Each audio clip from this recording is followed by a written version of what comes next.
Hello, my friends. Andy coming to you live from Orange County, California. And sorry, but I had to change the time start there a couple times.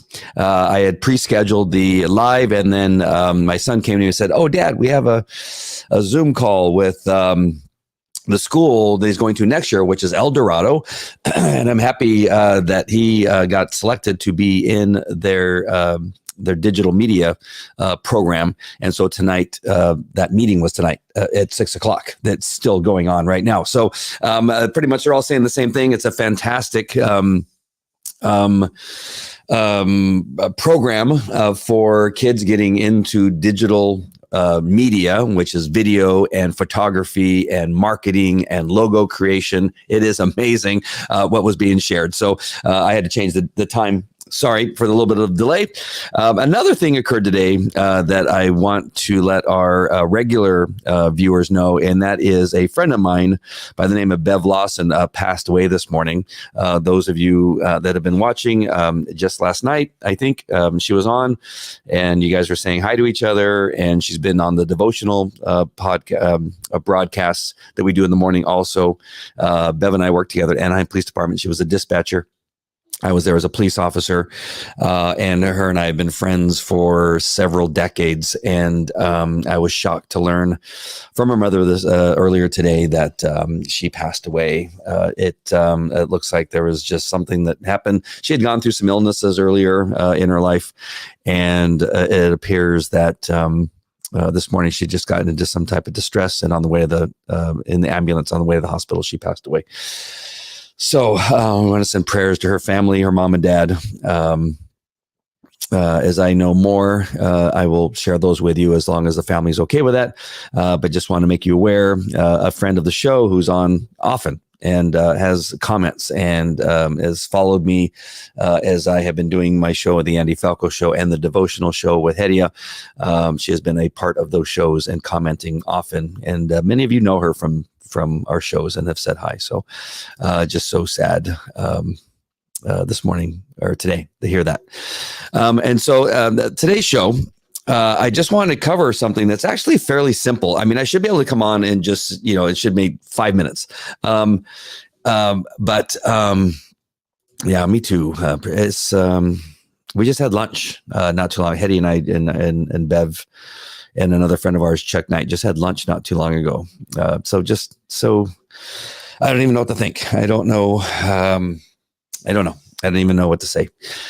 But yes, it's a sad day. So this show on the simple solution of these aggravated assaults, these mass shootings in some cases, all come down to one thing, and that is the enforcement of laws in our communities.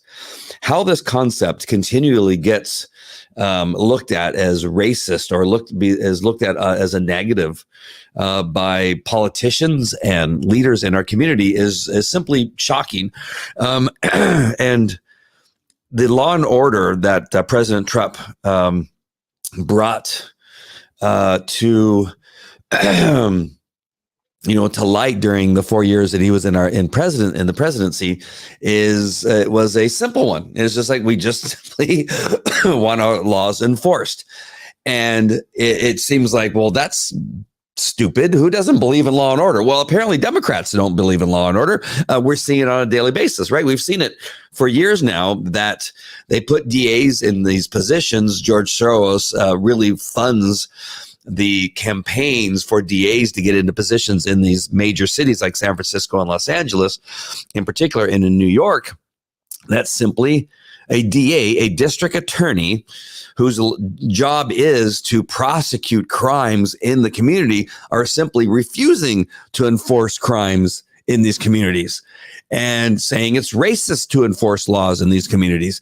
You have the Vice President of the United States who bails out the looters and rioters in the different communities that we saw prior to the election and over the last several months, 6 months or 7 months, 8 months or so. And you see that that they have no interest of holding people accountable when they're looting and catching buildings on fire, when they're attacking federal buildings, unless it's Republicans, unless it's conservatives, and then they're all for enforcing the laws, but not when it's really criminals And so the broken windows theory is clearly one of those processes that for law enforcement over the last several decades, and I believe it was somewhere in the early 1980s. I became a police officer in 1984 and began to hear about the broken windows theory. It started somewhere in about 1982. It really became not necessarily policy, but I guess so. I guess it became policy of some law enforcement organizations, agencies, to put into place some type of broken windows policy to really begin to enforce laws on the lower level. What it means, essentially, those of you that don't know, it means it starts with low level crime. Parking violations in New York. If you were jumping the turnstiles at the in the subway, you would catch those people that were doing that and prosecute them to the fullest extent of the law, whatever that was. $100 fine, even if it was repeat offenders, you would eventually jail them for doing such things. Enforcing shoplifting laws and enforcing, spray painting, malicious mischief laws. Jaywalking, no registration, driving without a driver's license. That there was almost a zero tolerance for these types of things, that anytime you saw something like that, you would take some type of enforcement action. And in Anaheim, where I worked as a police officer 21 years, when we would target an area that was riddled with crime, it really came down to enforcing the little laws, the lower level laws, the jaywalkings, the malicious mischiefs, the loud noise, the vehicle violations of having a vehicle too low to the ground, to not having no front plate, to driving with no driver's license, to unregistered vehicles. And again, even back then in our Hispanic areas, they began to scream racism.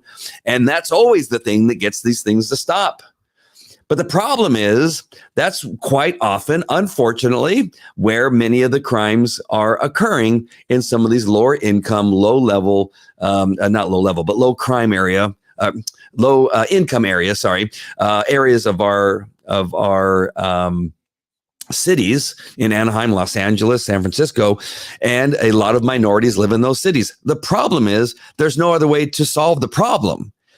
It is actually some of those communities, some of the leaders in those communities that actually know better, that actually love it when we do that. I remember going to neighborhood watch meetings, and the people that were in their 40s, 50s, 60s who've been living in this crime and seeing the crime explode in the areas. They were the ones that are going, when are you guys going to come in here and actually arrest people for parking in the alleys, for the loud noise, and come and actually to have, when we call for disturbing the peace, which would be a loud noise or 415 call within an apartment complex. When are you actually going to come and actually make that stuff stop? Because every time we call you, you don't come. You don't enforce it. But when we did, and when we showed an aggressive enforcement of these small, low-level laws, you really began to see the area begin to get cleaned up. And of course, always when somebody like Carl Karcher, who owns the Carl's Jr. Franchise, who was the founder of Carl's Jr., he bought an area of Anaheim and wanted it to be refurbished, wanted the buildings to be repainted, wanted many of the buildings to be,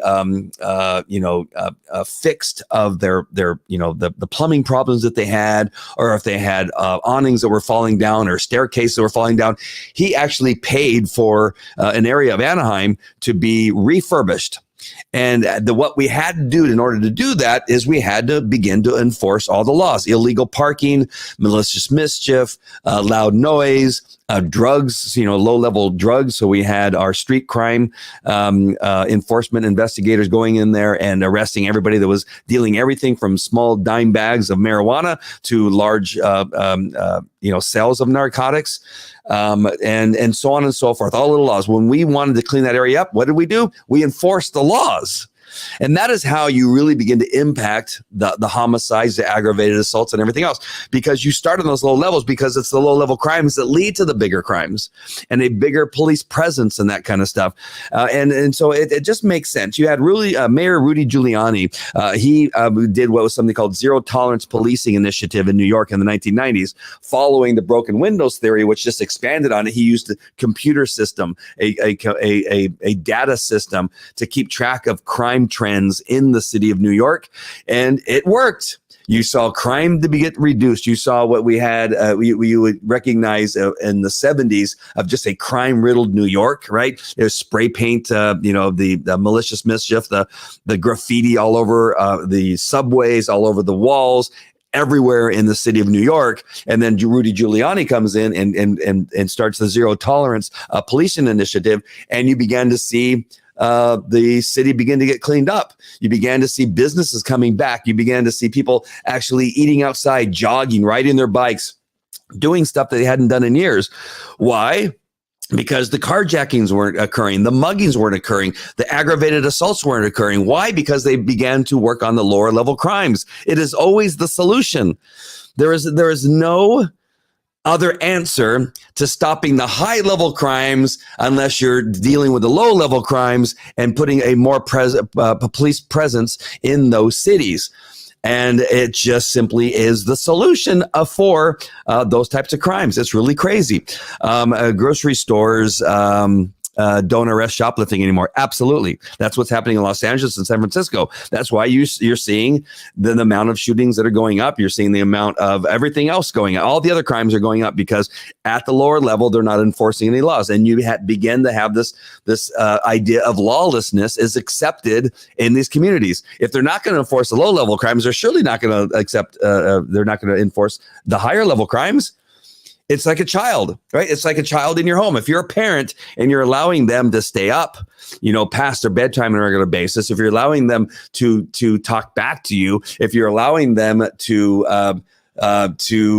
roll their eyes, when you tell them to take out the trash and you don't enforce that, then what do you expect? You will not have respect from your children. They will talk back to you. They will roll your eyes at you when you talk to them. They will, call you names, and they will sit on their asses and do nothing all day long. They won't come out of the rooms. Why? Because you don't take care of the little things. The other day, I was talking to one of my sons, and my other son began to talk, and I said, was I talking to you? And I took a very harsh tone with him. Why? Because it's important to teach them respect, to teach them to understand what the rules are. What are the rules of engagement when we were sitting at a table together. It's just simple logic. And so if you take that mentality and you take it out into the streets and you have law enforcement that drives around watching you commit crimes, watching you take stuff out of the Walmart or the CVS and walking out the building, and nobody calls and nobody cares and nobody's going to prosecute, you're not, you begin to build a disrespect for law enforcement. That's why in New York, you see them pouring waters on police officers. That's why you see them pulling down statues in front of police officers. That's why you see them throwing Molotov cocktails through the windows of police cars. Why? Because there's no respect for law enforcement. There's no respect for law and order. If I were to bring up the statistics, if you're going to see these statistics here in Chicago, it's an easy one to focus on because there's so much lawlessness there, and really people don't care. But this isn't a new thing happening in Chicago. This is an article from 2016. Chicago, 75% of murdered are black. 71% of murderers are black. So who's it affecting? Right? Who is this? Who's being affected by this lawlessness? When you're talking about racism, and you're not addressing the crime, but when you do enforce a crime, you're hearing white people say that it's racist, right? You're hearing politicians say that it's racist. You really don't hear it from necessarily from the law-abiding black community in this community. They're saying, why are you not arresting these people? Why are you not prosecuting? Why are you not following through with your promise to protect us? Right? It's the law-abiding black citizens community who are going, we're screaming for more police officers. I don't know what those white people are yelling. I don't know what those politicians are talking about, but we want police. We don't want you defunding and dismantling the police. The people that you're hurting by calling racism are the Black community, are the Hispanic community. It is really one of the most, and so again, I'll bring this back up again. 75% of murdered are Black, and 71% of the murderers are Black. It's almost one for one. If we're to come down here and read a little bit more of this, again, this is 2016. This is before Donald Trump. And these statistics come from 2011. So here in the article, it says in 2011, the latest data officially released by the Chicago police, there were 433 homicides in 2011. Of these, just 128 had a corresponding prosecution. What? Did you hear what I just said? So there were 433 homicides, only 128 had poor corresponding prosecutions. It is mind-boggling that you have DAs like in Los Angeles and in San Francisco, which are not unlike the ones in Chicago, who do not prosecute Black offenders because they think it's racist. We've heard this. I've read articles to you on the show. I've posted articles on the show. In San Francisco, you have 85% of the aggravated assaults on the Asians in San Francisco are from Black suspects. Right? Black suspects, Black men are assaulting 85% of the Asians in San Francisco, and they're not prosecuting the assailants because they're Black. And now we're being racist against the Asians, are we not? By not prosecuting them because they're Black, and that is what's said. And I read an article to you not too long ago. I don't necessarily want to bring up all these articles, but this is the issue. This is the problem, is that we're so afraid of prosecuting criminals for criminal behavior because you're afraid of being called a racist. This has to stop, right? Everything's racist nowadays. Everything. You can't even say brown bagging it anymore because somebody said that it's racist. You can't say so many different things because they're afraid that it's going to be racist. But the people that it's hurting are the people in the Black community, are the people in the Hispanic community, by not having law and order.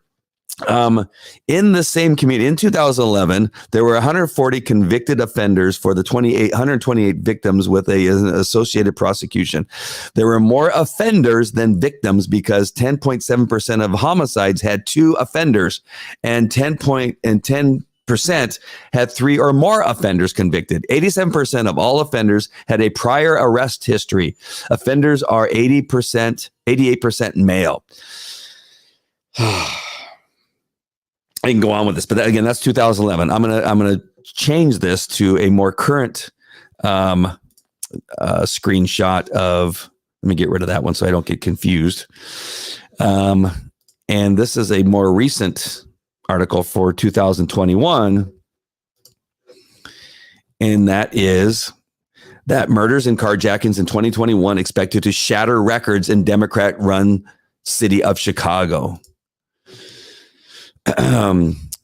Neither the snowy weather nor the election of a Democrat president has slowed down the out-of-control crime in Chicago. In fact, murders and carjackings are already on pace to shatter last year's shocking numbers.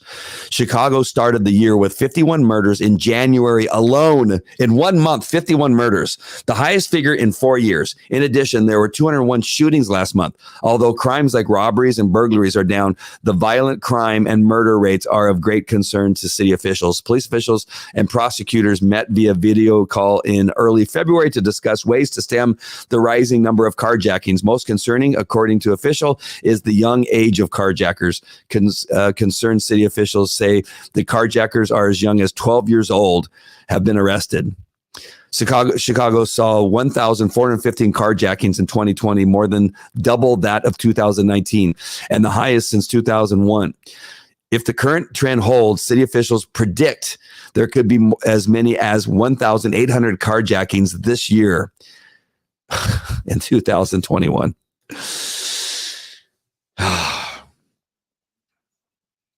It is insane what is happening to our country. And it all really comes down to a couple things.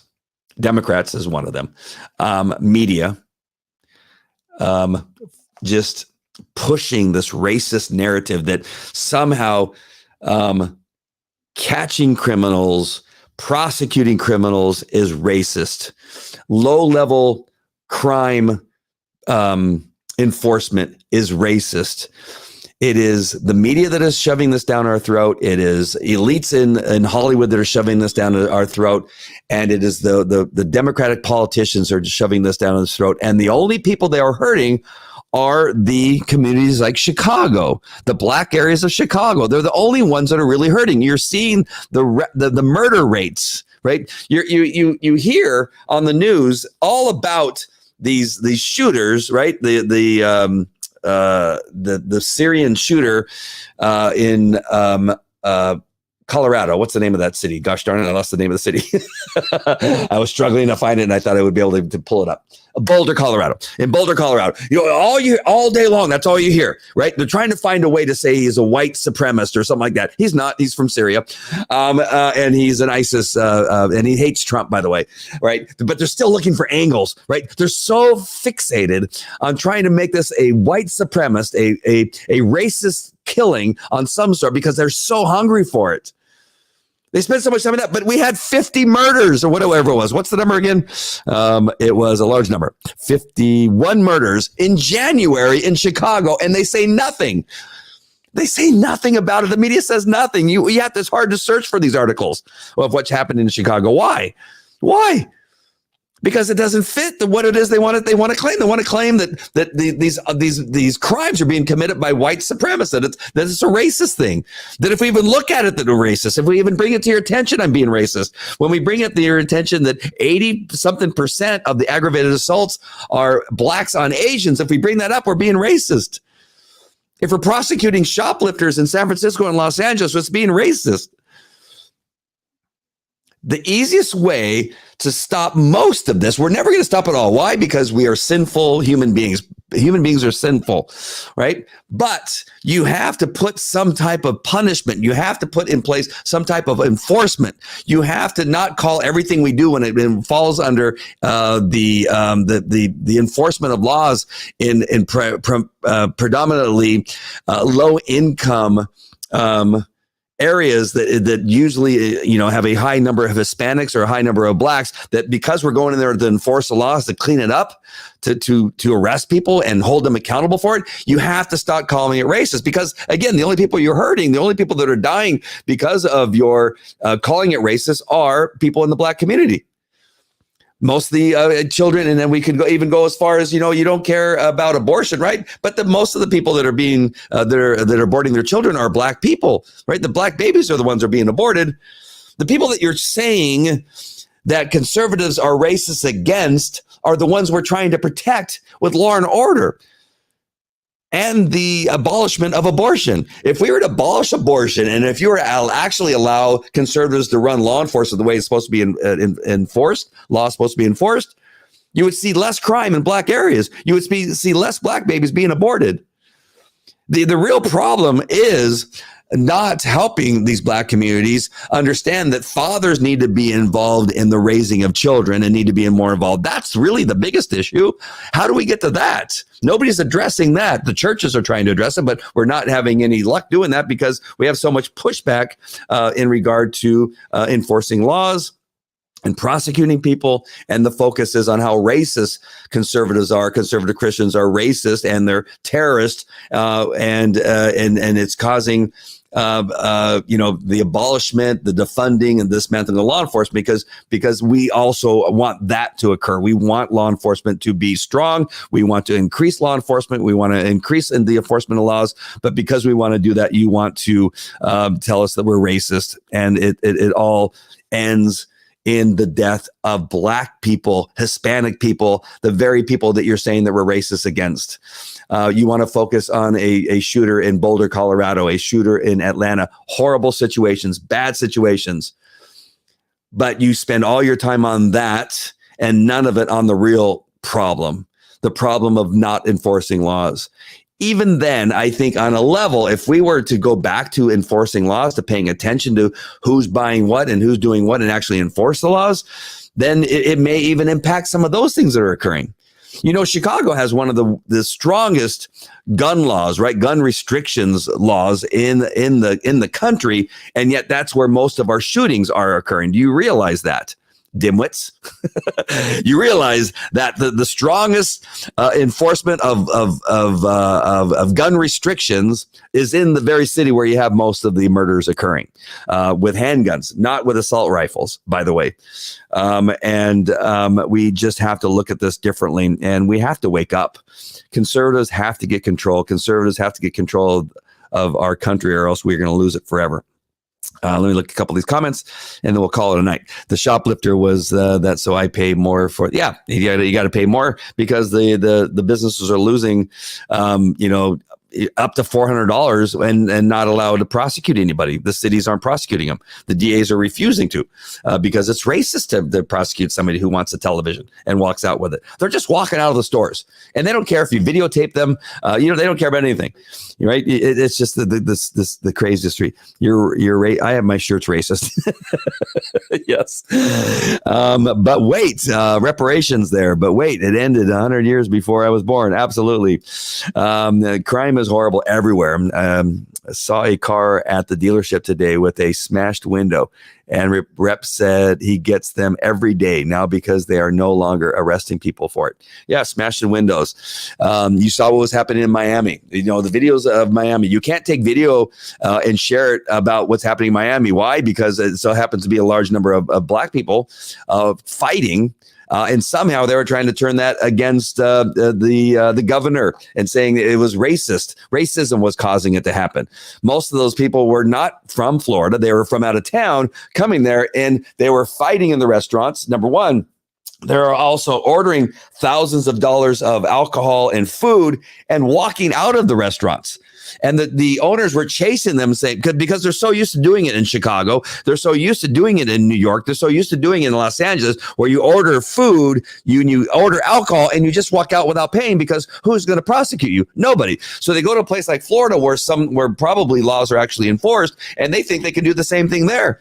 And now you have bouncers and the managers of these restaurants chasing after these dine and dashers, and there's a fight, and they're going, hey, wait a minute, we don't have to pay for crap at home. They don't prosecute us for ordering and dining and dashing at home, so we're going to come to Miami. We're going to do that.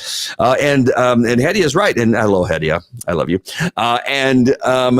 They got in Beverly Hills, they got people going and robbing restaurants. They're just walking in with guns and telling people, just like the Old West, give me all your jewelry, give me all the money, give me your wallets, give me your credit cards, and holding people up inside very nice restaurants. I'm now we went to a nice restaurant in Beverly Hills on Rodeo Drive the other day with her parents, and I was packing my gun in Beverly Hills because I was thinking, well, this is where it's happening. I think Hedy mentioned to me the other day that her niece happened to be outside of a restaurant, I think, and one of her friends was actually assaulted on the sidewalk, was beat up, a drummer for a very popular band. And this is all occurring in a very nice area of California, because you have these areas around these nice areas of Beverly Hills, Rodeo Drive, and that kind of stuff, that it's just lawlessness. And now it's beginning to seep into these areas where you normally had a very good presence of police, and they wanted the enforcement of laws, but now it's so out of hand that they become emboldened. They become disrespectful to law and order. It's because no law and order is in place where they're living on a regular basis. It is a mess. We got to go back to enforcing the laws. You see now what's happening in Minneapolis. You see what's happening in Portland, Oregon, and Seattle, where they wanted to defund, dismantle cops, where they're saying, you know what, not such a good idea, because their crime has gone up probably tenfold in some areas. And now they're realizing, you know what, we have to bring police back. Now they're finding it very difficult to find police. Why now? If I wanted to be a young police officer, why would I go to Seattle? Why would I go to Portland to become a cop? We already see how they disrespect it. They don't let you enforce the laws. You'll be prosecuted if you go hands-on with anybody and they get hurt. You'll not only be fired, but you'll be prosecuted if somebody you're arresting gets hurt while you're arresting them. It is out of hand. So you're asking cops, we need you to enforce the laws, but if you hurt somebody, we're going to arrest you, and you're going to be fired from your job, and you'll lose any pension that you have. So what do you do? Why would you go work for a police department in Portland, Seattle, and Minneapolis? Why would you do that in New York? Why would you do that? I wouldn't do it. I was so lucky that I worked during the period of time that I did, that they actually allowed us to enforce the laws and arrest people. You want to cite people for driving without a license. You want to tow the vehicle when they're driving without a driver's license. You want to tow the vehicle when it's not registered. You want to take them to jail, fingerprint them in handcuffs. You want to do this. I know that it's a lot of Hispanics. I know it's a lot of lower income people. I know that is how you get control of a city, is by enforcing the low level crimes. There's no other way around it. There's no other way to do it. If you allow these DAs that are currently in position to not enforce these low-level crimes, you will have nothing but chaos. Just go drive through Los Angeles. I think Hetty had drove through LA the other day, and it's a mess. It is a nightmare in Los Angeles right now. Hetty says the only place you have to be armed in Beverly Hills in church. So, and yeah, I do go armed in those places. All right. So because you have to. I live in a nice country club area. I heard gunshots the other night. There was a shooting at the mall near me twice this week. I'm done. That's why we have to be involved in our school board. This is why we have to be involved in our city council. And this is why we need our involvement in the local areas. We've concentrated on this president issue for far too long. We got to concentrate on what's happening in our own communities. If we don't do that, we are going to lose our communities. Where are we going to go? There's not going to be a place left to go. We see what's happening in Florida, right? Everybody's moving to Florida, and now we're seeing chaos in Florida. We want to move to Texas, but they open the border. Right. And we got people move to Arizona, but again, a border state. They're opening the border and they're letting all these illegals. And where are they shipping them? We saw them take a busload of illegal immigrants. They didn't fingerprint them. They didn't test them for COVID. They give them $1,200 and they take them by bus and they drop them off. I forget the name of the town. It's on the tip of my tongue. But in Texas, they just took a busload of illegal aliens. They don't know who they are. And they dropped them off in a city in Texas. The governor, the mayor's going, what are you doing bringing all these illegal aliens? What am I supposed to do with all these illegal aliens? They just drop them off. And they said, go have fun in the city. And so now you can't move to Texas. Why are we going to move to Texas? Right? You got people that are moving to Tennessee. They're going to go drop them off in Tennessee too. They're going to drop them off in the Republican states is what they're going to do, right? For punishment.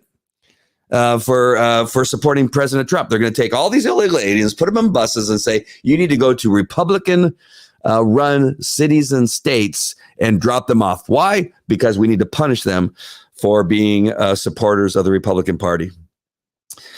All right, my friends. I know I didn't go into too much detail. I had a couple things I wanted to do, but again, as I was going live, my son and I didn't want to miss it. He had a Zoom call with the media instruction that he's going to be getting when he goes to high school. It is amazing. It is literally college equivalent in what it is that they're going to give these kids that have been selected to be in the media courses over there in El Dorado. I'm so happy.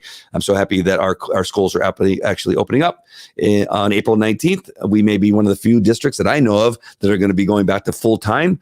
I would like to think that the involvement that we had in this show with our school board, Leandra Blades, had something to do with it. Our presence at the last school board meeting, where at least as far as I knew, we were not opening up, but now suddenly the decision is made to open up our schools full time. They still have to wear masks. I think that's still in place, but they're opening the schools full time.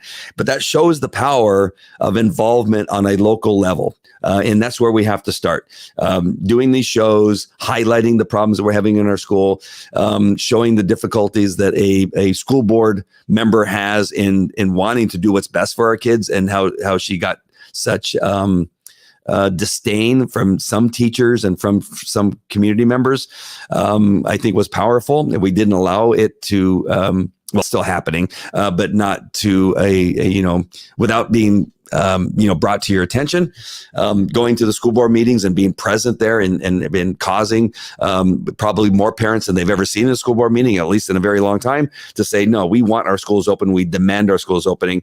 April 19th, our schools are opening. And so we are so pleased and so happy with that. I've gone from California to Virginia to North Carolina. I'm running out of places to go. Yes, it is not going to be easy to find a place to go if we don't intervene and take back our country. Spare the rod, spoil the child theory has spilled over into our criminal justice system. No accountability. Absolutely, Carl.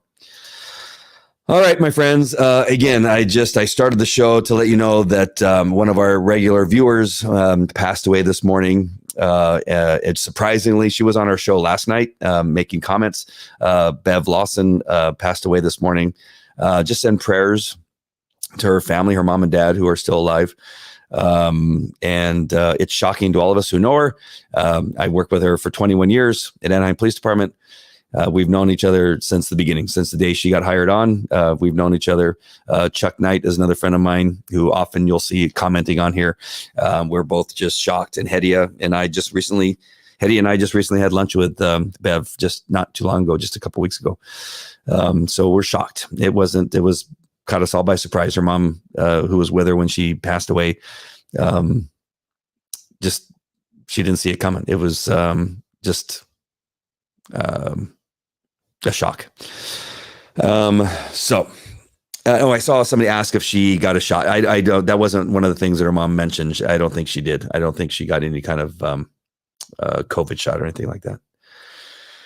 I'm sorry, Amy. Yeah, this morning I got the news today. I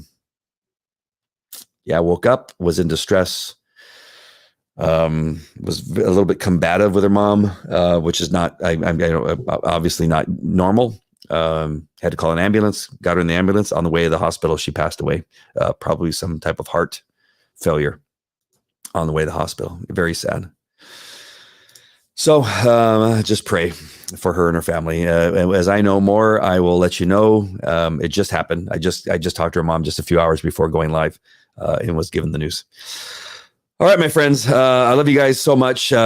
Keep Bev in your prayers. We have another viewer on our devotional, Corinder. He sometimes comes on these shows. We have Paul Byer, who is a police officer I work with. He's going through some issues with his recent medical treatment. So keep everybody in your prayers. Keep our country in your prayers. Pray for wisdom will somehow make its way through the problems that we are having. Law and order is, I believe, is also biblical. I'm sure that we can find that. And I'll leave Hedy to help me find those portions of the Bible that talk about law and order. Law and order is important for our country. Our country was based on law and order. And so that just needs to happen. All right, my friends, we love you guys. God bless. Take care. Talk to you later. Bye.